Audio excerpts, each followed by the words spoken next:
कल आप लोगों ने छुट्टी ले ली थी, फिर भी क्लास लगी थी, जो आए थे पढ़ा था।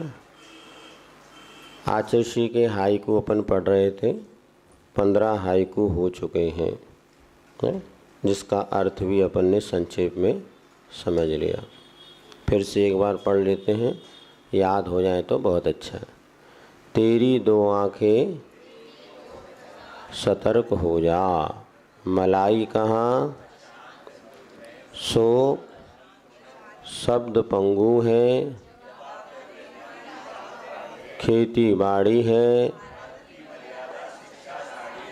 उन्हें ना भूलें, गुरु कृपा से ज्ञान प्राण है, छोटी दुनिया किसी बेग में साधु वृक्ष है, परिचित भी सामायिक में डूबना ध्यान है, गुरु मार्ग में जितना चाहो। बस अब आगे पढ़ते हैं 16वें नंबर का। सुनना हो तो नगाड़े के साथ में बांसुरी सुनो। क्या हो गया? इस संसार में चारों ओर कोलाहल है। जैसा नगाड़ा बजता है तो धम धम धम धम की आवाज़ आती है, तो चारों ओर कोलाहल है, इसी में हमें बांसुरी की धुनी सुनना है।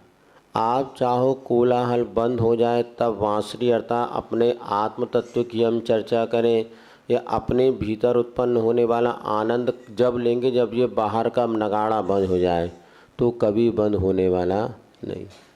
वो तो इस नगाड़े की ध्वनि के बीज में ही अपने आप का आनंद या तत्व ज्ञान का विकास आपको करना होगा।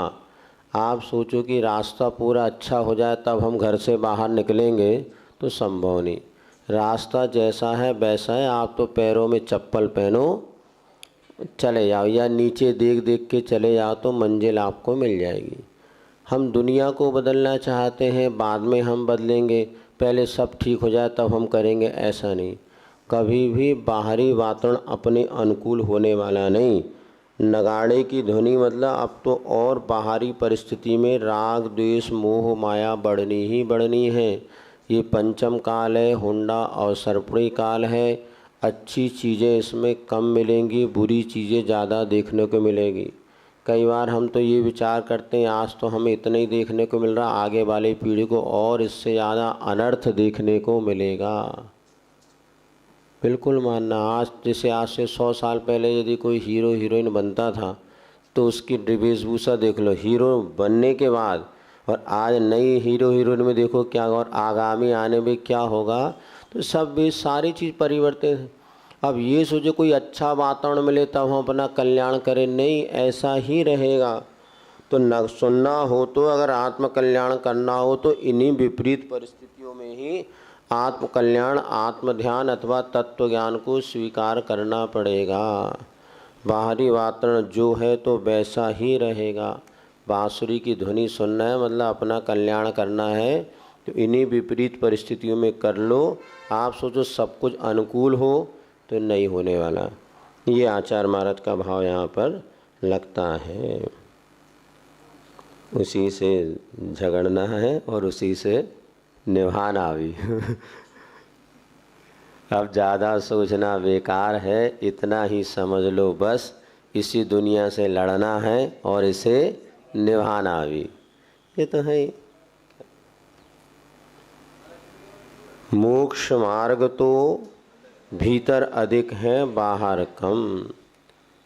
मोक्ष मार्ग यानी मुक्ति का मार्ग, सुख का रास्ता बाहर कम है, भीतर ही अधिक है। बाहर तो जो है सो अपने आप को बदल लो, तो वही बात है, अपना मोक्ष मार्ग अपने भीतर है। अपने परिणाम संभालो, अपने रत्नत्रय की आराधना करो भीतर से, क्योंकि बाहरी परिस्थिति भले भी नहीं कर पाओ लेकिन भीतर से तो कर सकते हैं ना।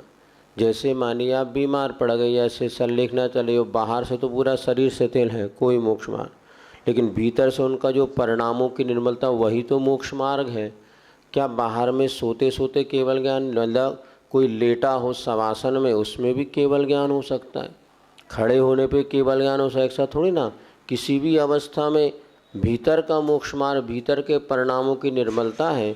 मान लीजिए कोई मुनि महाराज है, आहार करके आए और ध्यान में बैठे तो केवल ज्ञान हो सकता है कि नहीं हो सकता? कि उपवास हो तभी होगा। उपवास तो बाहर का मोक्ष मार्ग है, लेकिन भीतर की परिणति अंतर एक आसन करने वाले को ही केवल ज्ञान हो सकता है।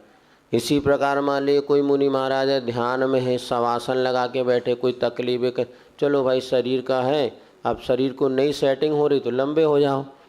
खड़े होकर भी सामयिक करते, बैठ के भी करते, कभी शवासन में भी करते हैं, पर जागरूकता है, अपने भीतर रत्नत्रय की पवित्रता है, और वो है तो वो अभी केवल ज्ञान भी हो सकता है। इसीलिए मोक्ष मार्ग बाहर बहुत कम है, भीतर ही ज़्यादा है। और बाहर का तो देखने जो हम देख रहे हैं वो वैसा है कह नहीं सकते। बाहर से बिल्कुल ध्यान की मुद्रा में बैठा हुआ साधु भी भीतर से रत्नत्रय से च्युत हो सकता है, और बाहर बोल रहे हैं या अन्य क्रिया करते हुए उसका भीतर रत्नत्रय श्रेष्ठ हो, इसमें कोई बाधा नहीं। इसलिए बाहर को देख करके भीतर का अंदाज लगाना लगभग 100% सत्य नहीं कह सकते हम। मुखमाटी में एक लिखा, जिसने बाहरी जिया से भीतरी जिया का परिचय प्राप्त करना, ऐसा कोई प्रसंग वहाँ पर आया है। इतने ही समझ लो, अपना मोक्ष मार्ग अपने भीतर है। कोई क्या कह रहा है इससे मतलब नहीं, हमारी क्या परिणति चल रही है ये आप देखो। कितने बढ़िया देखो उपवास कर रहे हैं, सामाजिक बाहर वाला भले कहे, अब भीतर से देखो हम अपने आप में कितने कैपेबल, समर्थवान, और अपने कितने मन की पवित्रता, आनंद भीतर से क्या आ रहा है। कई बार बाहर से लोगों को देखने में आनंद नहीं आता, किंतु भीतर से तो घटाघटी आनंद ही आनंद होता है। इसीलिए जो बाहर दिख रहा है वैसा ही कोई नहीं। तो यहाँ पे मोक्ष मार्ग यानी सच्चा सुख का रास्ता तो भीतर ही है, बाहर बहुत कम ना के बराबर। लेकिन हम बाहर का ही देख करके कई बार समझ जाते हैं। भूत सपना, वर्तमान अपना और भावी कल्पना, 3 काल हैं, भूत, वर्तमान और भविष्य। तो भूत कैसा है? सपने के समान, सपना जो बीत गया गया, लेकिन वर्तमान तो अपना है, भावी कल्पना, इसलिए भावी कल्पना छोड़ दो। भविष्य की कल हम ऐसा करेंगे, ऐसा करेंगे, ऐसा करेंगे, कल आएगा कि नहीं आएगा भरोसा है क्या? सारे भविष्य जो है कल्पना में चलता है, लेकिन वर्तमान ही अपना, इसलिए वर्तमान को संभालो जो अपना है। जो सपना और कल्पना को छोड़ दो। है किसी का नाम हो तो लड़ाई ना करिए दो, क्या महाराज ने कह दी तो कल से छोड़ दो सपना को छोड़ो, कल्पना को छोड़ो, नहीं नाम बात ही बात अलग है। सपना माने नींद में देख रहा है, वो बीत गया, उसका क्या, और अब भविष्य में आने वाला वो कल, वो भी इन सबको छोड़ो, वर्तमान में जियो। जिसकी मुट्ठी में पल नहीं होते उसके कभी कल नहीं होते। पल माने वर्तमान, जिसने वर्तमान में जीना नहीं सीखा वो भविष्य में क्या जिएगा। इसलिए वर्तमान में हैप्पीनेस बना के रखो हर परिस्थिति में। हम लोगों को कुंद स्वामी ने, आचार्यों ने कहा है, दुखम सह, दुखों को सहन करो, हर कठिन परिस्थिति में मुस्कुराते रहो। आचार्य महाराज का देखना आप सबसे बड़ा फंडा यही है था। आचार्य महाराज को जितने कष्ट होते थे उतने वो मुस्कुराते थे। बिना कष्ट में कहो ना मुस्कुरा, लेकिन जब तकलीफ हो तो बहुत मुस्कुरा के। तो यही सबसे बड़ी बात है कि हर विपरीत परिस्थिति में प्रसन्न मने, दुखों को सहन करना। विकम चरवसरण्ये थोवम जे महिमा बहु जंपः, दुखम सहजिय निद्दा मेति भावेन सुट्ठुवैरगम। एक आदेशात्मक गाथा है, मूलाचार्य की गाथा है। संभवतः आदेश दिया वहाँ मुनियों को, भिक्कम चर, भिक्षावृत्ति से भोजन करो, वसरण्ये, जंगल में एकांत में निवास करो, भिक्कम चर वसरण्ये थोवम जेमहि, थोड़ा भोजन करो, थोवम जे माँ बहु जंप, ज़्यादा बोलो मत, भिक्षा माँ बहु जंप, दुखम सह, दुखों को सहन करो। जिये निद्रा और निद्रा पर विजय प्राप्त करो। दुखम सहज मेति भावेन सुट्ठु वैराग्यम, या शत्रु और मित्र में नहीं, मेति भावेन सभी के प्रति मैत्री भाव रखो, और सुट्ठु वैराग्यम अपने वैराग को अच्छी तरह से बनाए रखो। ये एक गाथा में इतनी सारी बातें, और आदेश ऐसा करो, करना चाहिए ऐसा नहीं, करो। दुखम सहो, दुखों को जो व्यक्ति सहन करने लग जाता है वो विचलित होता नहीं। इसलिए दुख थोड़ा बहुत दर्द होता तो सहन करो, तुरंत पेन किलर खा लिया नहीं।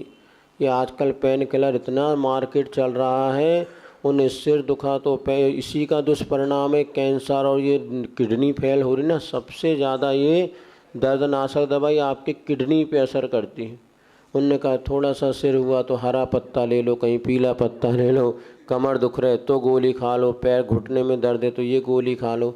दवाइयों को तो बहुत रेयर कंडीशन में, जबकि कोई उपाय ना हो। अब नींद लोगों को नहीं आ रही तो नींद की गोली खा रहे, ये भी बहुत चलने लगी। और नींद की गोली, पहले एक गोली में नींद आती थी, फिर 2 में, फिर 3 में, फिर बस 10 गोली खा लो तो भी नींद नहीं आती। हाँ, उसका असर, अब कारण ये कि शरीर आदत पड़ जाता। इसलिए सबसे बढ़िया, नींद नहीं आए तो उठो और नमोकान मंत्र लिखना प्रारंभ कर दो। कल वो अंकल जी बताए ना कि उन्होंने कि मैं सुबह 4 से 5 तक रोज़ 1 घंटा करोड़ों नमोकांत मंत्र लिख सके।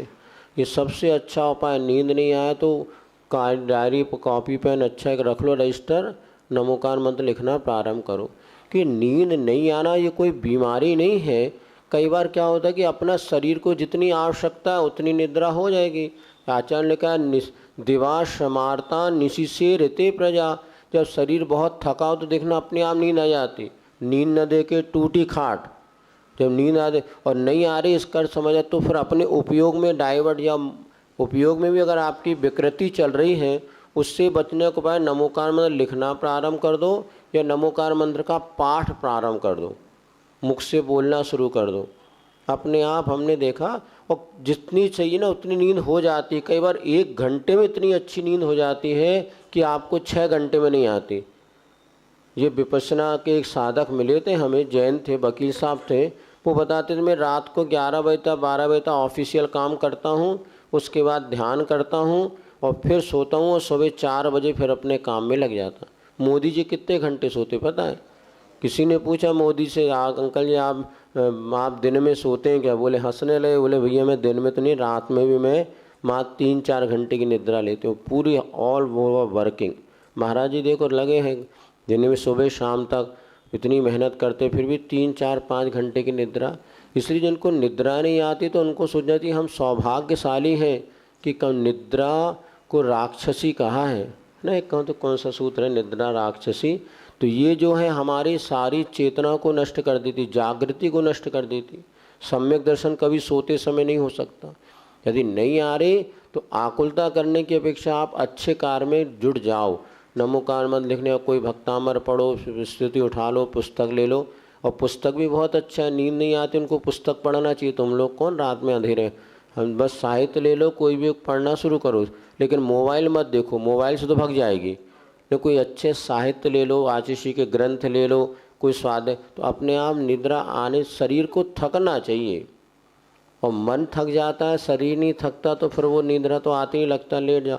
और कई बार होता भी है, लेकिन उसका एक और सबसे अच्छा उपाय है, सोते समय नाक में गाय का घी डालना। गर्दन को ऐसी नीचे ले लो, तक पटे जो आपका पलंग के थोड़े नीचे गर्दन, और 2-2 बूंद नाक में गिर गाय का घी या देसी गाय का घी आप नाक में डालो, और 2-3 मिनट तक गर्दन नीचे रहने दो। ओम ह्रीम मसीआऊ स नमः की एक माला फेरो 3 मिनट में, और बस वो जो मस्तक तक जाएगा। हमने बताया, कई भाइयों ने प्रैक्टिकल किया, बताया महाराज इतनी अच्छी नींद आने लगी। और भी नहीं आया तो अपने पंजों में गाय के घी की मालिश करो, आप ले लो, और अपने हाथ में 15 मिनट भक्तामर के पढ़े गाय के। जिसको गर्मी की वजह से नींद नहीं आने का मूल कारण होता है गर्मी, जिसके दिमाग में गर्मी चढ़ जाती ना उसको नींद नहीं आती। हमने खोए मनवा भी बुखार होकर पर अच्छे सिर में और पंजों में घी की मालिश कर लो। जिसके बड़े बाल हो तो घी नहीं लगाएं ज़्यादा, नहीं तो चिपचिप हो। बाकी लगा भी लो कोई बात नहीं, तुम्हें दूसरे शैम्पू से धोना काहे दिक्कत है। यहाँ कुछ से हो रहा है। तो घी एक कितनी, हम तो सारे रोगों की दवाई एकमात्र गिर गाय का घी है। पेट में भी ले लो, सिर में लगा लो, पंजे में लगा लो, छोटे बच्चों के लिए, जो कमज़ोरे बच्चों के लिए तो पूरा शरीर में घी की मालिश करो और नाक में घी डाल दो और उसको जो है 2 चम्मच 4 चम्मच खाली पेट गिर गाय का घी देना शुरू करो। अनेक बीमारियों की जो है जड़ से नष्ट करने वाली ये चीज़ है। हमें तो इस पर बहुत विश्वास। वात पित्त ये त्रिदोष नाशक माना जाता। कभी गिर गाय के घी से कोलेस्ट्रॉल नहीं बढ़ता। जिनका कोलेस्ट्रॉल बढ़ रहा है उनको गिर गाय का घी लेना शुरू कर, इससे कंट्रोल होगा। एक हमने स्वयं प्रैक्टिकल किया, 208 210 था, और जब गाय का घी लेते थे बाद में देखा तो उसको 175 या 76 करीब ये हो गया। क्या कहते हैं आपके, कोलेस्ट्रॉल नहीं, कोलेस्ट्रॉल। तो गिर गाय का घी लेने से क्या, देखो सर डॉक्टर कहते हैं सब बंद कर दो, ये सब बंद कर दो। भैया सर हार्ट को भी ताकत चाहिए ना, तो ये अच्छा देसी घी जिससे उसको ताकत मिलेगी, और सब छोड़ दो उसके बाद और हार्ट अफेल की संभावना बढ़ती है। इसलिए आचर्य कई बार कहते थे गिर गाय का घी कभी हानिकारक नहीं होता, और आचर्य भी बहुत अच्छे से लेते थे। ये बात अलग है, किसी परिस्थिति में वो दूसरी परिस्थिति बन गई, लेकिन गिर गाय का घी से कोलेस्ट्रॉल बढ़ता है ऐसा मानना बिल्कुल गलत है। घी से कोलेस्ट्रॉल नहीं बढ़ता, लेकिन ये जो आप लोग घी दही दूध का घी बना देते हैं, मलाई निकाले कर लेते हैं भैंस के, ये सब हानिकारक है। बिलोया हुआ गिर गाय का घी जो है, जो अभी शांति धारा में मिलता है, अपना पुण्य से वो आचर्य ने योग बना दिया तो मिलने लगा, नहीं तो कहाँ घी मिल रहा कहाँ दूध। तो उसका जो बिलोया हुआ मत्थे दही जमा के मथो और फिर जो घी होता है ये कभी अब तुमने मलाई का घी निकाल लिया तो हानिकारक है। से सभी घी को छोड़ कर के यदि गिर गाय के दूध का दही बनाओ, उसके बाद बिलो, उसके बाद जो दही का जो नवनीत निकलता उसका जो घी बनाया जाता, वो आपके लिए कभी भी किसी भी परिस्थिति में किसी को भी हानिकारक नहीं। और जिनको नींद नहीं आती है उनको तो सबसे बढ़िया गारंटेड 2 महीने घी का प्रयोग करके देखो और बढ़िया नमोकार मत लिखना प्रारंभ कर दो। ये आज सबसे ज़्यादा पूरे देश में बीमारी बढ़े तो अनिद्रा की बीमारी बढ़े। परसों ये पूछ रहे थे ना, अनिद्रा नींद नहीं आती, उसका बढ़िया उपाय है ये करके देखो प्रैक्टिकल, और नहीं हो तो 10-20 दिन हमारे शिविर में आके देखो। हम तो सोच रहे एक बार ऐसा अनिद्रा के रोगियों का शिविर लगाओ, सुबह से शाम तक उनको धर्म ध्यान में लगाओ, अपने खड़ों के माला फेरे, अपने आप नींद आएगी शाम और थोड़ी मेहनत तो करने। अब ये क्या सब मेहनत कोई कर नहीं रहा हो, कह रहे नींद है, दिन में 10 बार तो पलंग पे पड़ जाते। हाँ दिन में जब आए नहीं सीधे, हमें ध्यान है घर में दुकान से आए बस सीधे लंबे हो गए, कोई क्या फिर लंबे हो गए, फिर अरे दिन भर लंबे होने ही नहीं, दिन भर नियम ले लो, बस बैठेंगे लेटेंगे नहीं। अभी कई मारे आदि सागर महाराज जी तो वो तो ये वाले नहीं, बहुत पुराने जो वहाँ उनकी गुफा हमने देखा, मात खड़े हो सकते थे, बैठने लायक जगह ही नहीं है, ना बैठते हैं ना सोते। अभी महाराज जी उसे रात में सोए। तो इस प्रकार से भी करना, थकान होगी तो अपने आप निद्रा आएगी। बीमारी नहीं है, बीमार आप बने हैं। इसलिए भूत सपना और वर्तमान अपना, तो वर्तमान में रहने का प्रयास करो। जितना वर्तमान में रहोगे उत्तम आर्जव धर्म आपके भीतर आएगा। इसलिए वर्तमान में कैसे रहें महाराज, तो जो आप पढ़ रहे हैं उसको ध्यान से पढ़ो, सुनो, समझो। हम वर्तमान में पढ़ यहाँ रहे, सोच भविष्य की रहे या अतीत की रहे, इसीलिए सब गड़बड़ हो जाता है, सिर दुखने लगता है। आज किसी ने एक बार कहा था, वर्तमान में रहने से सिर दर्द नहीं होता, सिर दर्द का कारण ही है भूत और भविष्य में उलझे हों। जो वर्तमान में रहेगा उसको कभी सिर दर्द होगा नहीं, हो भी रहा होगा तो ठीक हो जाएगा। फिर कुछ नहीं कर सकते तो दीर्घ सांस लो, 1 2 108 बार सांस लो और छोड़ो, फिर बताओ लाभ ना हो तो पैसे वापस। अपना तो पक्का गारंटेड माल है। आलोचन से लोचन खुलते हैं सो स्वागत है। अब किसी ने अपनी निंदा करी, उससे अपने को सही मार्ग मिलता है, उसको सुन लेना चाहिए। आपकी कोई आलोचना कर रहा हो, निंदा कर रहा हो, देखो कैसे, तो अगर अपनी गलती है तो वास्तव में उससे यदि हमें सन्मार्ग मिलता है, उस आलोचना को स्वीकार करना चाहिए, स्वागत वेलकम करना चाहिए। चलो कम से कम आपने हमारी गलती तो बता दी। एक बार का प्रसंग है, हम जब मतलब अभी बहुत पुरानी वाली बात है, आहार करते समय बहुत झुकते थे, हमें भी पता नहीं रहता था। फिर एक बार एक किसी मुनि महाराज ने हमारा आहार करते हमें देखा, तो उन्होंने आके हमें बताया, उन्होंने कहा, बोले महाराज आप तो ये पूरे आपका सामने वाला भाग तो झुका ही रहता है, ऐसे कैसे? अच्छा, हमने कहा। फिर तब से थोड़े अलर्ट हो गए और वो सीधे तब से एक बहुत अच्छी आदत बन गई। 19-20 अलग बात है, वो आचार्य श्री का भी ऐसा हो जाता, लेकिन उतना तो फिर सावधान अपने को बार बार दिया था, अरे कहीं हम झुक तो नहीं रहे किसी पर। तो उन्होंने जो बताया उससे आज हमारी बात छोटी सी थी, लेकिन आज वो बिल्कुल अपना काम हो गया। अब हमेशा सावधानी हुई, झुको नहीं, क्योंकि झुकते झुकते आदत पड़ जाएगी तो फिर भविष्य में तो बहुत दिक्कत हो जाएगी ऐसा। तो हाँ हाँ, कर लो तो बहुत अच्छा, डबल फायदा है उसमें। वैसे भी कायस्वर करते समय का नमोकार मंत्र पढ़ना ऐसा कोई नियम नहीं है, लेकिन क्या होता है सामूहिक में चूँकि सबका एक साथ श्वासोश्वास नहीं हो पाता, इसीलिए 108-36 बार पढ़ लो। वास्तव में प्रायश्चित के रूप में 108 श्वासोश्वास इसका विधान है। हम लोग को 200-300 श्वासोश्वास करना, 27 करना, 25 करना, श्वासोश्वास का विधान है। लेकिन सबकी एकाग्रता, इसलिए नमोकार मंत्र कर। श्वासोश्वास से हम ध्यान की ओर जाते हैं और नमोकार मंत्र से हम जाप के मंत्र की ओर जाते हैं। तो नमोकार मंत्र बैठ जाए तो बहुत अच्छा। यदि आपको लगता है कि मैं 108 बार श्वासोश्वास कर पा रहा हूँ, तो नमोकार मंत्र की नहीं भी उसमें आप पढ़ रहे हैं तो भी वो समझना श्रेष्ठ है। फिर नमोकार मंत्र पढ़ें तो उसके बाद में पढ़ सकते हैं, लेकिन श्वासोश्वास का अभ्यास करना सर्वश्रेष्ठ कहना चाहिए कायुसर्ग की साधना है। आती जाती श्वास को और जितने धीरे कर सके और अच्छा, मतलब एकदम गहरी सांस ले लिया,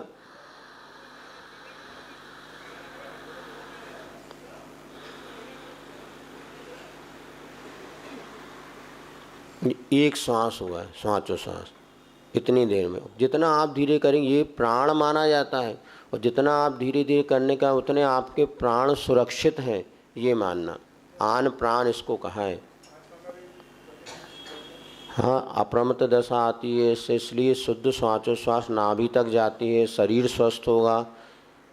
बस सांस लेना सीख लो तो सब काम हो जाएगा, लेकिन सभी एक जैसे, हम भी सब एक जैसे। चलिए, मन अपना अपने विषय में क्यों ना सोचता।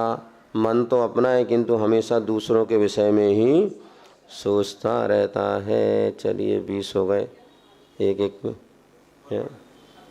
और बढ़े, फिर आगे वेद प्रवेद भी पढ़ लेंगे भैया। लोचन माने नेत्र, किसी की निंदा करने से अपनों को सन्मार्ग मिलता है। आलोचन माने लोचन माने होता है नेत्र। चलिए थोड़ा सा 5 का पूरा करना था। Page number 58। अनर्थ दंड के 5 भेद आपको बताए थे। निष्प्रयोजन जिस कार्य को कराया जाता उसे उसमें अनर्थ दंड नाम का अधिचार लगता है। आवश्यकता तो थी, घर में 2 सदस्य थे, वो 10 रोटी में काम हो जाता, लेकिन अपन ने 25 रोटी बना के रख ली, तो ये भी अनर्थ दंड हो गया।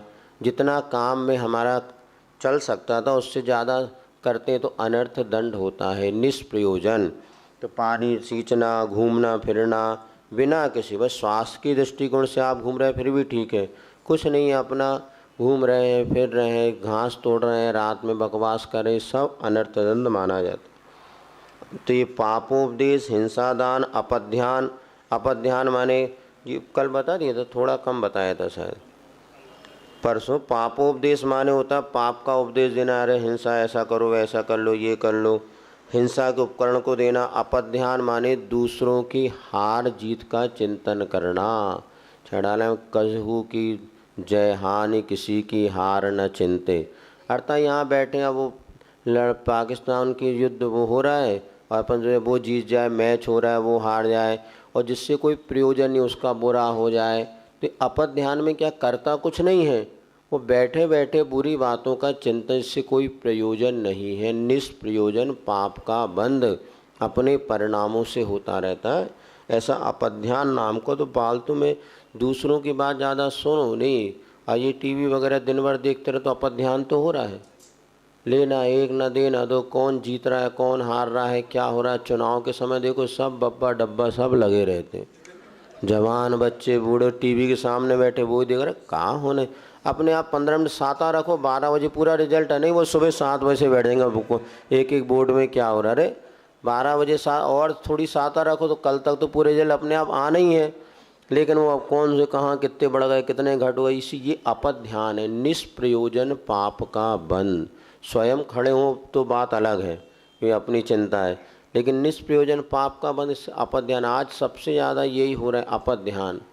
यहाँ बैठे दूसरों का बुरा हो जाए, वो हार जाए वो जीत जाए, वो पिक्चर देख रहे तो क्या होता, 3-2.5 घंटे की पिक्चर में अपद ध्यान ही होता रहता। फालतू में निष्प्रयोजन पाप का बंध। कहीं वीडियो गेम खेल रहे हैं कहीं ये करे, इसमें सब अपद ध्यान है। आजकल अपद ध्यान के साधन इतने आ गए हैं कि इससे लेना एक ना देना दो। अपन बैठे अपना पर ना जीत है ना हार है ना लाभ है ना हानि है, कुछ नहीं है, लेकिन बस वो जो अपन देख के करते रहे वो कर रहे हैं अब। हाँ वही मोबाइल है, सभी गेम वगैरह वीडियो गेम है। हाँ वैचारिक हिंसा अपद ध्यान, मन में हिंसा हो रही, बाहर कुछ नहीं कर रहा। वो हार जाए वो जीत जाए वो मर जाए उसको ऐसा हो जाए उसके विपरीत ऐसा, ये सब आज वही अपद ध्यान ही सबसे ज़्यादा आज हो रहा है। अपद ध्यान अनर्थ दंड, इससे निष्प्रयोजन पाप का बंध होता है। अब देखो पेपर पढ़ने, हाँ वो दिन में वो अपद ध्यान इनको लेना, भाई काम की बात है, हेडिंग कोई विशेष देख लो, काम की चीज़ें पढ़ लो, या उसमें अपना हितकारी कोई लेक्चर वो कहते हैं आर्टिकल वगैरह लेख वगैरह पढ़ लो। अब पूरा पेज में चाटे जा रहे जैसे कल परीक्षा देनी हो। कई लोग ऐसे पढ़ते पूरा पेपर सुबह से लेके शाम तक कल।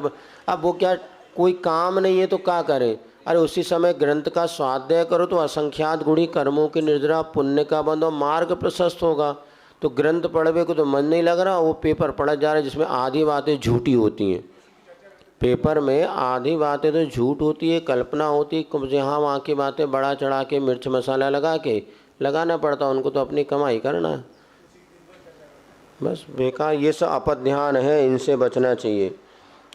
इस पर एक प्रवचन ही होना चाहिए अलग से अपद ध्यान पे नहीं इस विषय पे कभी चर्चा हुई नहीं प्रवचन में, इस विषय कि भाई अनर्थ दंड है, कैसे हम लोग पाप से निष्प्रयोजन पाप का बंध कर रहे हैं। और यदि पाप के निष्प्रयोजन पाप के बंध से बच गए तो 50% से ज़्यादा हम बच जाएंगे पाप से।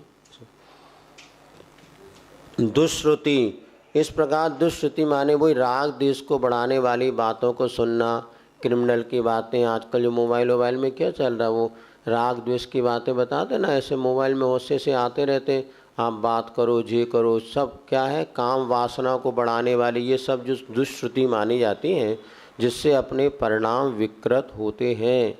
ये दुष्श्रुति से बचना चाहिए। सुश्रुति माने अच्छी बातें सुनो, धर्मों वो कोई नहीं सुनेगा, बस दुष्श्रुति। अब कारण है कि अनादिकाल से मन पाप की ओर लगा है।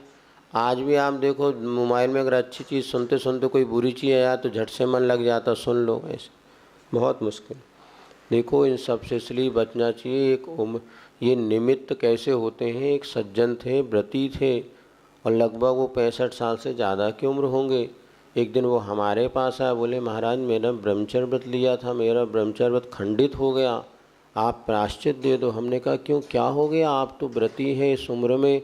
तो फिर उन्होंने बताया मैं मोबाइल से, वैसे मैं मोबाइल रखता नहीं ना, मुझे चलाना आता, लेकिन मोबाइल वो में और कुछ देखते देखते वो सुनते हो कोई एडवर्टाइज वगैरह कोई ऐसे जो भी किया उसको देखने लगा तो परिणाम ऐसे विकृत हो गए। इस उम्र में आश्चर्य की बात तो है कि 70 साल की उम्र है उनकी, पर और उन्होंने कहा मेरे ऐसे परिणाम विकृत हुए कि मेरा ब्रह्मचर्य व्रत ही खंडित हो गया, मैंने सब गलत कार्य कर लिया।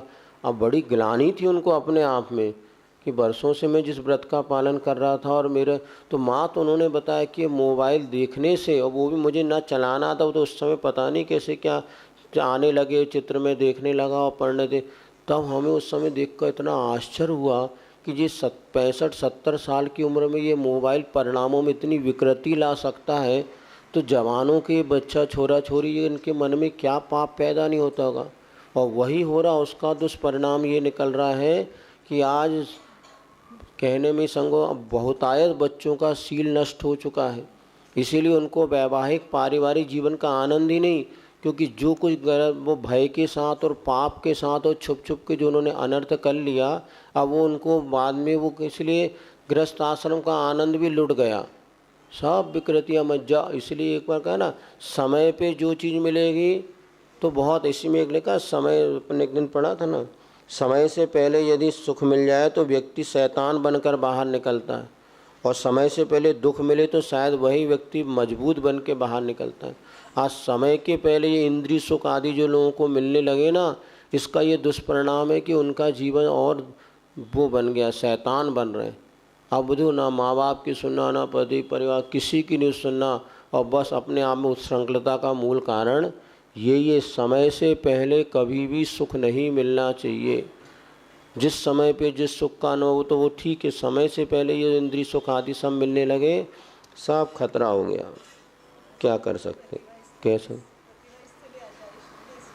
आचार्य ने तो बहुत अच्छा किया, प्रतिभा स्थली भी बनी है, लेकिन उनके माँ बाप तो समझें। वो जैसे वहाँ से निकाल के लाते, यहाँ पर सब पूरी चौपाटी छप्पन और दुनिया के पाप कराते, और यहाँ से जाने के बाद दिन भर मोबाइल चलाना, वीडियो देखना, क्योंकि सब घर पार का वही माहौल बना है। 10% क्या है ना, कोई भी संस्था कितना, जब तक माँ बाप की जागृति नहीं होगी कुछ नहीं होता। वहीं निकलते से वो जीन्स टी शर्ट पहनाते हैं, ये करते हैं, खूब खिलाते पिला तो हैं। हाँ हाँ, बस तो आलू खाओ, जे खाओ, टीवी। हाँ, नहीं सुनते वो, क्या उनके वो छोटे, बस हम उन लोगों को ज़्यादातर लोगों के हमारी बच्ची संस्कार से मतलब नहीं, सुरक्षित है, मतलब 10-12 सुरक्षित, तो उसके बाद तो लेकिन वो माता पिता परिवार में जिस परिवार के संस्कार है तो वहाँ की बेटियाँ वहाँ जाके और परिपक्व हो रही हैं, बाकी अन्यथा तो बहुत मुश्किल है। 90% तो डगमग स्थिति है। हम देख रहे हैं नवरात्रि भोजन त्याग नहीं कर पा रहे, लिपस्टिक क्या वो क्यों लगता कि अरे वहाँ से निकले तो फिर ऐसा खा लो, कभी मिला कि नहीं मिला, जेल से छूटो। माता पिता भैया 1 महीने के लिए तो मोड़ी 10 दिन की छुट्टी है, इसलिए कल जितने बच्चे हमारे पास आए थे सब प्रतिभा स्थल की बेटी को हमने एक ही नियम दिया, बेटा पहला नियम लो 7 बजे तक सो के उठना। यहाँ तो 5 बजे उठ जाते, वहाँ 9 बजे तक सुन नहीं, नियम लो 7 बजे उठना, नहा धो के मंदिर जाना और 8 बजे वहाँ जाके पूजन करना। सबको पूजन आती भैया 7 दिन तक, जिसमें लोग देखें कि देखो ये प्रतिभा स्थल से बेटी आई है, पूजन पाठ कर रही है। तो 9 बजे तक सब सोते रहते हैं। जितने हमारे पास 10-25 आए थे उन बेटियों को तो कहाँ नियम दिया कि भैया 7, बाकी आप जाके देखें तो 80% बच्चियाँ 9 के पहले सो के नहीं उठती।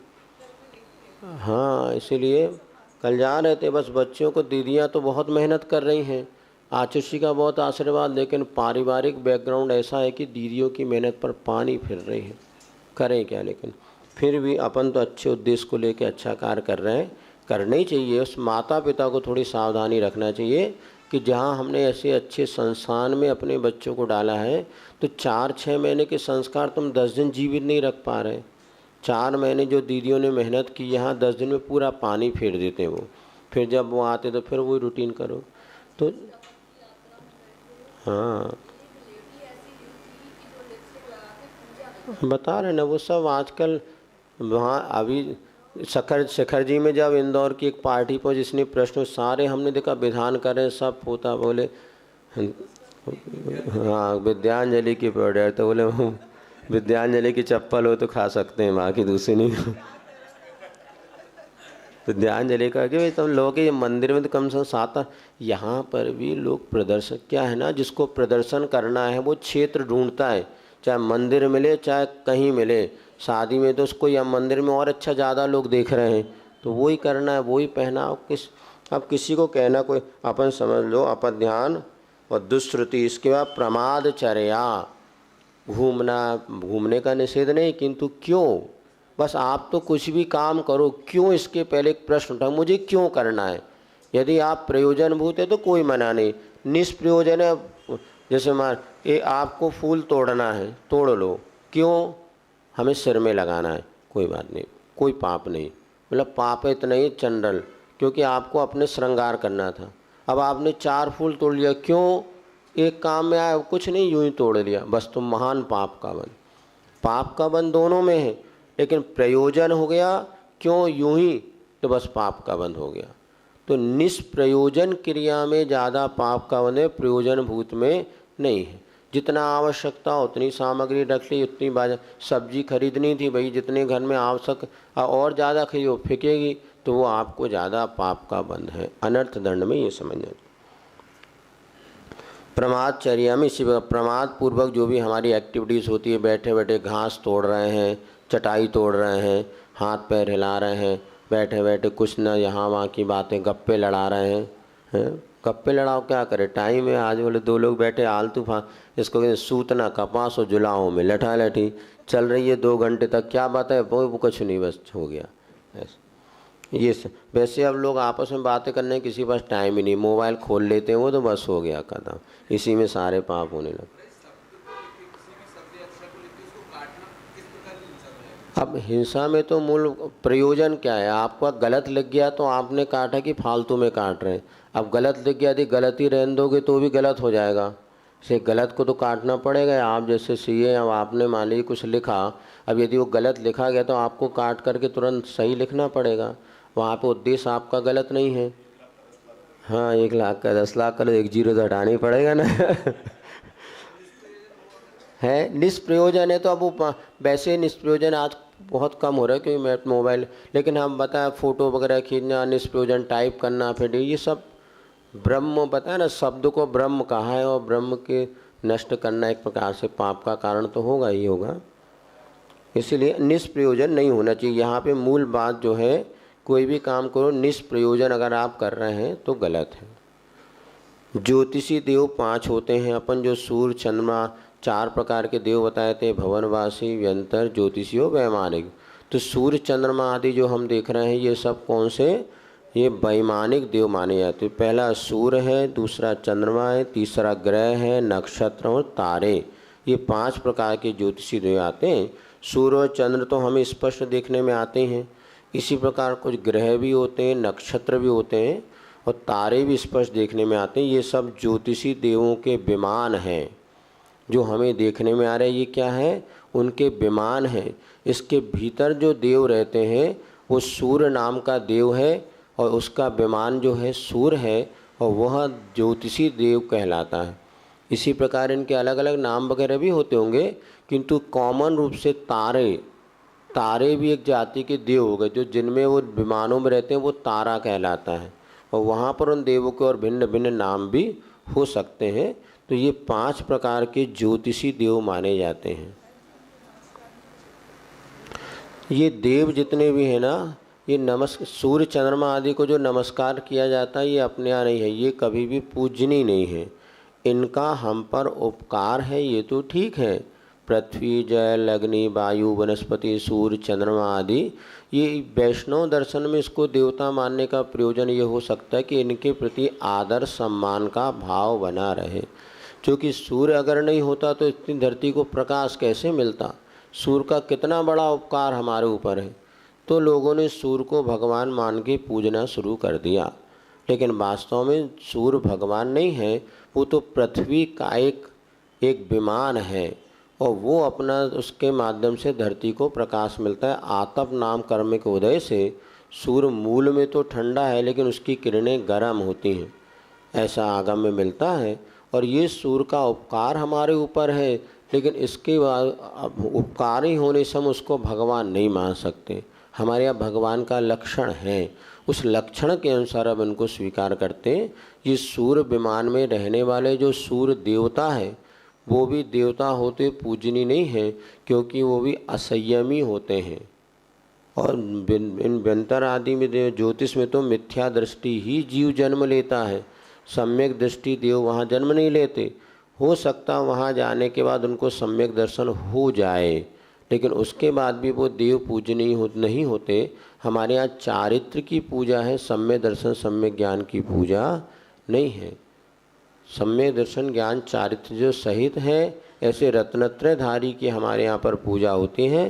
सम्यक दर्शन और सम्यक ज्ञान तो नारकी में भी रहता है, त्रियंश में भी रहता है। एक पशु भी सम्यक दृष्टि हो सकता है तो पूजनीय थोड़ी ना हो जाएगा। एक नारकी भी सम्यक दृष्टि, छाई सम्यक दृष्टि है पहले नरक में, सप्तम नरक में सम्यक दृष्टि और सम्यक ज्ञानी नारकी हैं। तो सम्यक दर्शन सम्यक ज्ञान को पूज्यता का आधार हमारे यहाँ कहीं नहीं माना, चारित्र को पूज्यता का आधार माना है। और यहाँ तक कि यदि मिथ्या चारित्र भी है तो ही वो उसके लिए एक प्रकार से व्यवहार की दृष्टिकोण से पूजनीय है। लेकिन सम्यक दर्शन सम्यक ज्ञान कदाचित कहीं पर भी पूजनीय नहीं है। ये बात अलग है कि सम्यक दर्शन के बिना चारित्र का कोई महत्व नहीं, क्योंकि जड़ के बिना फूल फलों का कैसे अस्तित्व रहेगा। तो सम्यक दर्शन जड़ होते हुए भी फल आनंद तो फल में ही मिलेगा। आज इसने मुख माटी में लिखा है कि जड़ और ऊपर चूल और मूल, मूल माने जड़, चूल माने ऊपर का फल। तो मूल में के वजह से चूल है, किंतु आनंद और रस तो चूल अर्थात फल में ही मिलेगा, जमीन में नहीं मिलेगा। मिल जाए तो जमी कंद कहलाएगा, तो बख्श हो जाएगा। सम्यक दर्शन सम्यक ज्ञान में भी आनंद आ रहा है तो जमी कंद, जमी कंद में वो नहीं। तो सम्यक दर्शन या चारित्र में आनंद आता है। तो चारित्र के लिए निरंतर पुरुषार्थ करना ये सबसे ज़्यादा महत्वपूर्ण है। सम्यक दर्शन सम्यक ज्ञान तो आधारभूत है ही, लेकिन पुरुषार्थ किसके लिए? सम्यक दर्शन कब उत्पन्न हुआ, कब नष्ट हुआ, ये देखने में आता क्या? नहीं आएगा। सम्यक दर्शन कब उत्पन्न होता है, कब नष्ट, देखने में नहीं आता, किंतु चारित्र तो तुरंत देखने में आता है। इन्होंने भैया 5 पाप का त्याग कर दिया है। तो 5 पाप का त्याग कर दिया तो ये हमारे लिए पहले महत्वपूर्ण है। परम पूज्य आचार्य शांति सागर महाराज जी से किसी ने पूछा कि महाराज जी पहले समयसार पढ़ना चाहिए कि पहले महाबंध पढ़ना चाहिए? तो महाराज ने कहा भैया पहले बंध तत्व का ज्ञान होना चाहिए, क्योंकि बंध तत्व का ज्ञान होगा तो बाद में आत्मा का ज्ञान कार्यकारी होगा। किनसे हमें पाप का बंध होता है, किससे हमें पुण्य का बंध होता है, किससे हमें बचना है, इसकी जानकारी पहले होना चाहिए। और जब हमें इसकी जानकारी होगी तभी तो हम पाप से बचेंगे। इसलिए पहले समयसार नहीं, पहले आत्म तत्व का ज्ञान नहीं, पहले बंध तत्व का ज्ञान होना जरूरी है। फिर उन्हें एक कथा सुनाई थी, इसलिए हमने सुनाई होगी पता नहीं, कि पुरोहित का पुत्र था और वो पुरोहित माने पंडित, और वो पंडित मर गया। और मर गया तो उसका बच्चा जो था महीने भर तो जैसे जैसे खाना पीना चला, और उसके बाद सोचा क्या करूं, कुछ भी खाने, चलो चोरी करने चलता हूं। तो राजा के दरबार में पहुंचा, चोरी करने नहीं सुनाया था। राजा के दरबार में जब चोरी करने पहुंचा तो उसने क्या किया, सबसे पहले हीरे का हार उठाया। तो हीरे का हार उठाया तो अरे मेरे पिताजी ने बताया था जो हीरे का हार चुराता है उसको सप्तम नरक में जाकर के 33 सागर तक कष्ट भोगना पड़ता है। तो हीरे का हार वहीं रख दिया। फिर आया तो स्वर्ण कलश उठाया, तो स्वर्ण कलश जैसे उठाया तो उसको फिर याद आया पिताजी ने बताया जो सोना चुराता है उसको सूकर बनना पड़ता है, मल और मल खाना, अरे मुझे सोना नहीं चुराना, उसने रख दिया। थोड़ा आगे आया, फिर चांदी के बर्तन रखे थे चांदी के, तो चांदी की थाल वगैरह उठाया। फिर उसको ध्यान आया कि पिताजी कहते जो चांदी चुराएगा उसको निम्न जाति में जाना पड़ेगा, दुर्गति में बैल बन के बोझा ढोना पड़ेगा, कर्ज, तो उसने वो भी रख दिया। फिर जैसे आया तो वहाँ पे तांबे आदि के कुछ सामग्री मिली, वो भी उठाया। फिर ध्यान आया कि पिताजी ने बताया जो तांबा चुराएगा उसको भर भव की ठोकरें खाना पड़ेगा, भिखारी बनना पड़ेगा, वो भी रख दिया। अब वापस लौट के आया तो क्या करूं, जो भी चीज़ चुराता था तो ध्यान आ जाता पिताजी ये पढ़ाते थे चोरी का ये दुष्फल है। फिर रास्ते में देखा तो जहाँ पे घोड़े बंधे हुए थे वहाँ भूसा रखा था, तो उसको पता था ये, तो तुमने कहा चलो यार कुछ नहीं, भूसा तो चुरा ही ले आए हैं। तो भूसा चुरा के वो जाने लगा। तो जैसे ही 10 कदम आगे बढ़ा तो जो राजा के मंत्री पुलिस वाले थे सिपाही, उन्होंने पकड़ लिया। क्यों रे, क्या कर रहा है? चोरी करके ले यार, पकड़। और चोरी कर, उसको पकड़ करके चोर को राजा के दरबार में उपस्थित किया। राजा ने पूछा क्यों भाई इस चोर ने क्या चुराया? बोले साहब भूसा चुराया। अरे बोले राजमहल में आया तो भूसा चुराया, कोई अच्छी चीज़ चुराया था, बात क्या है? राजा को मन में बात खटकी। बोले क्यों भाई क्या बात है? बताया। बोले राजा जी आपके दरबार में जो पुरोहित जी थे उनका मैं बेटा हूँ, और ये ज़्यादा मैं पढ़ लिख नहीं पाया, और आप माता पिताजी के मरने के बाद मुझे कोई काम मिला नहीं। अब मैं महीने 2 महीने जैसे गाड़ी चली, अब मुझको कुछ था नहीं, खाने पीने में बच्चे भूखे मरने लगे। तो मैंने कहा क्या करूं, चलो मैं चोरी करने जाता हूं। तो मैं राज दरबार में आया और मैंने चोरी करना प्रारंभ किया। मैंने ये चुराया, किंतु तो पूछा भाई तुमने भूसा क्यों चुराया? जब राज दरबार में आ ही गया था तो हीरे मोती जवाहरात सोना यहाँ क्या कमी था, कुछ भी चुरा लेता। तो फिर उसने बताया, राजा जी बात ऐसी है कि मेरे पिताजी ने मुझे ये पाप से भय बताया था। अब मैं अंत में सोचा क्या करूँ, चलो भूसा ही चुरा लेता हूँ। हाँ, राजा को कहा, बेटा तेरी कोई गलती नहीं, गलती मेरी है। ये पाप भीरु है, इसके मन में पाप करने का भाव नहीं है, पाप से डरता है, किंतु परिस्थिति ने इसको चोर बनाया। यदि काश मुझे सोचना था पिता का अवसान हो गया, उस परिवार की मुझे चिंता करना था कि अब उनके पास कुछ खाने पीने की है कि नहीं, मैं भूल गया, हमारे मंत्री भूल गए, अपराध मेरा ही है। चलो आज से मैं तुम्हें अपने दरबार में उनको उचित काम, ज़्यादा पढ़ा लिखा नहीं था, जो योग्य था वो काम पे उसको लगा लिया और अपनी गलती राजा ने स्वीकार की कि मेरी गलती थी। वास्तव में तुम तो पाप भीरु हो, तुम्हारा निश्चित कल्याण होगा, तुम आदतन चोर नहीं हो। अर्थात जब हम लोगों को ध्यान है, बचपन में यही कथा कहानी सुनाते थे, ऐसा करोगे ये हो गया, रात में वो करेगा, तो ये पाप से जब डर पैदा होता है ना, तभी धर्म से प्रीति होती है। और कथा कथान प्रथमान योग का उद्देश्य पाप से डरो और पुण्य के मार्ग पर लगो। इसीलिए हमेशा, क्या प्रसंग चल रहा था, प्रश्न क्या पूछा था, यही कुछ चल रहा था ना। हाँ, तो सम्यक दर्शन ज्ञान चारित्र में सम्यक दर्शन ज्ञान से ज़्यादा महत्वपूर्ण चारित्र है, पाप का त्याग। इसलिए बचपन से हम लोगों के पाप के त्याग के संस्कार देते हैं। अरे ये छोड़ो वो छोड़ो, यही लगा रहता बोले जैन धर्म में तो। अरे ये छोड़ने का वह अनादिकाल के ऐसे संस्कार है, व्यक्ति को छोड़ने में पसीना आता है। भले रात में कभी नहीं खाता, फिर भी नियम ले लो, नहीं नियम नहीं ले सकते कहीं लो। तो यही तो बेटा कमजोरी है, सब कुछ कर सकते हैं तुम जो कौन, लेकिन नियम नहीं लेंगे। हमारा तो नियम है कि हम कभी नियम नहीं लेंगे, ऐसा नियम लिया। बोले महाराज ऐसा कह भी जाते लोग। हम बेटा सबसे ज़्यादा कमज़ोर व्यक्ति वो ये जो नियम लेने से डरता है, उसको अपने आप पे विश्वास ही नहीं। अरे जब खाते नहीं तो छोड़ दो, नहीं नहीं। अभी कई बच्चे हम ये कहते हैं, विद्यार्थी जीवन में जो आते हैं, भैया शराब पीना छोड़ दो, मांस कभी खाते नहीं तो छोड़ दो, सिगरेट पीना छोड़ दो, जब पीते नहीं, क्योंकि ये वैक्सीन का काम करेगा। आज आप छोड़ेंगे तो भविष्य में आप परिस्थिति में फंस भी जाएंगे। तो भैया हमने गुरु जी से नियम लिया, हम सिगरेट नहीं पीते।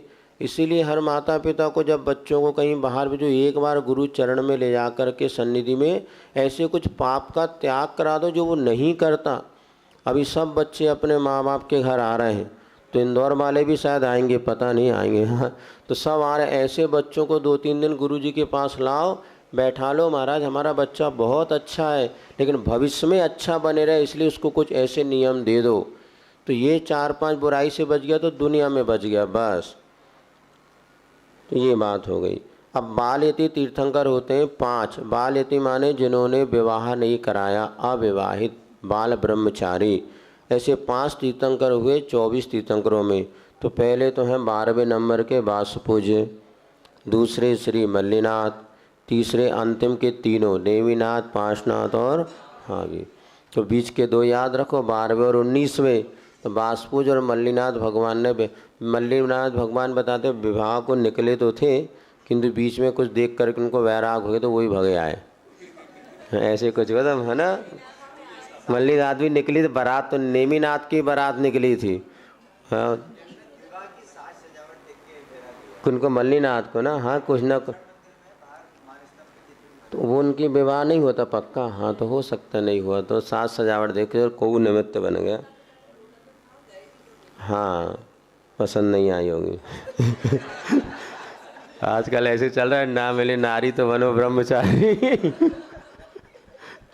हम भी कहते हैं बेटा और देख ले, 30 साल हो गया और 35 साल और देख ले। कहूँ ना कहूँ जुगाड़ नहीं तो बन जाता। हम सब पाप से तो बचा, ये भी गलत नहीं है कम से भाई, ठीक है उतना तो कम पाप से तो बच रहे।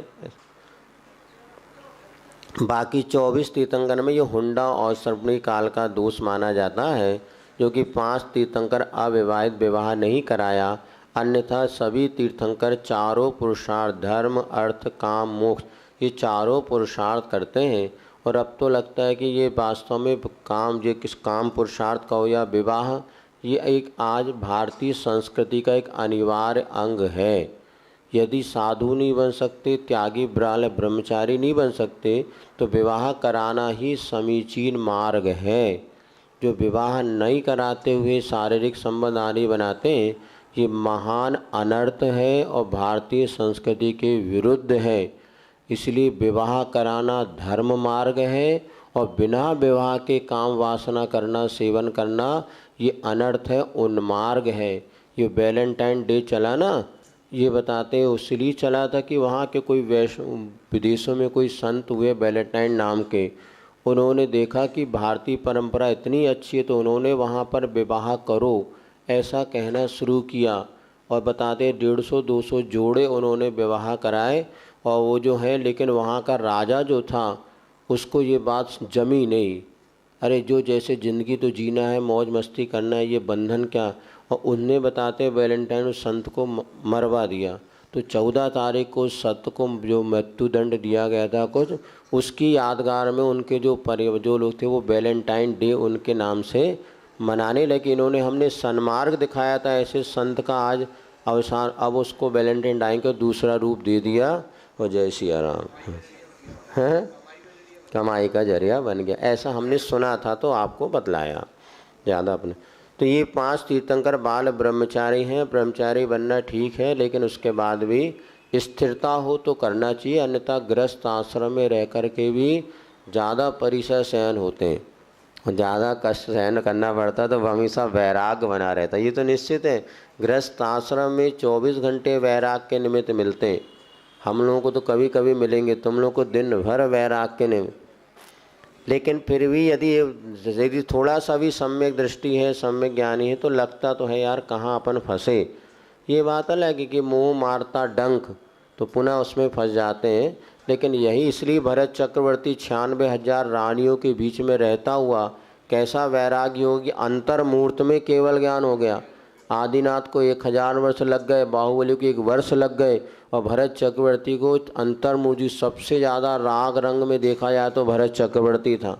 बाहुबली को भी इतना सा पोधनपुर था, आदिनाथ को इतने ले चक्रवर्ती भरत का कैसा वैभव था। इससे लगता है कि घर में रह कर के भी वैराग्य बहुत बना रह सकते हैं। हमारे पास श्रावक आते हैं, उनको देख के लगता है वास्तव में गृहस्थ आश्रम में रह के यदि तत्व ज्ञान है तो वहाँ भी वैराग्य बना रहता, बनने के क्षण बहुत मिलते हैं। इसीलिए कई लोग जब छोड़ते हैं तो बोले ऐसा छोड़ते हैं कि अंतर्मूर्त में उनको फटाफट काम होता है। चलिए,